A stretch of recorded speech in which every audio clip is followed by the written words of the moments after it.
Näin keväällä on taas se aika, kun sammakot lisääntyvät. Koirassammakot kerääntyvät syntymälammelleen ja aloittavat kurnutuksen. Sillä on tarkoituksena kutsua kilpakosioita ja naaraita suvun jatkamistoimiin. Suomessa on rupisammakon lisäksi pari rana-suvun sammakkoa. Viitasammakko ja ruskosammakko. Tuttavallisimmin vain sammakko. Tällä videolla on tavallisin sammakkomme ruskosammakko.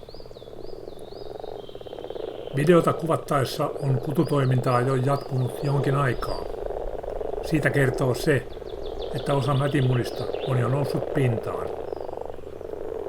Mutta keväiset menot jatkuvat. Ruskosammakon tuntee kurnutusäänestään, joka tässä taustalla kaiken aikaa kuuluukin.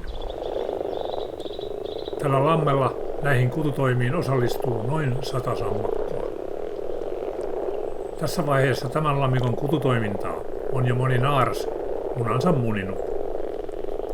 Mutta kurnutuskutsu kuuluu, vielä niitä saapuvia naaraita ohjaten, jotka pitkänmatkalaisina sattuneen takatalven vuoksi joutuivat vähän hirastelemaan.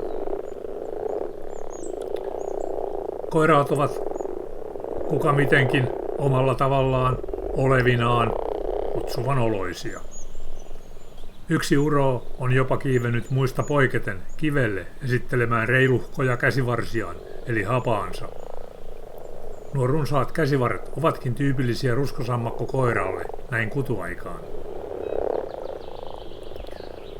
Ruskosammakko mielletään helposti vesieläimeksi. Todellisuudessa se viettää lammikoissa tai muissa vesissä elämästään vain pienen osan. Elämänsä aluksi, eli niin kutsuttuna nuijapäänä, ruskeasammakko on vesieläin. Maalle nuijapää siirtyy, kun raajat ja keuhkot ovat kehittyneet tavallisesti 2-3 kuukauden kuluessa. Sen jälkeen nuori sammakko viettää aikaansa maalla yhtäjaksoisesti 2-3 vuotta. Tultuaan sukukypsäksi noin 2-3-vuotiaana se palaa johonkin veteen kutemaan loppukeväästä. Kutuaika vedessä kestää muutaman viikon. Sitten paluu taas maaelämään. Tällä rytmillä se menee sitten loppuelämän. Vaikka sammakko ei ole vesieläin, se on kuitenkin hyvin sidottu kosteuteen. Metsän reunaan ilmestyy kutsun kuullut naaras lammen rannalle tarkkailemaan. Hetken kyllä taitaa miettiä, kannattaakohan tuonne mennä. Menee kuitenkin. No, meno näyttää kyllä melko hurjalta, näin ihmisen silmin.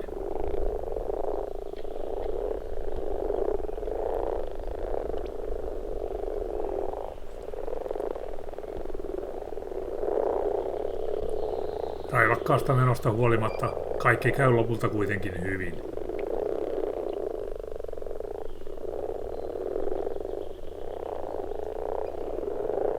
Naaras löytää kumppaninsa ja sammakkojen suku heidän kohdaltaan saa geeneillensä jatkuvuutta.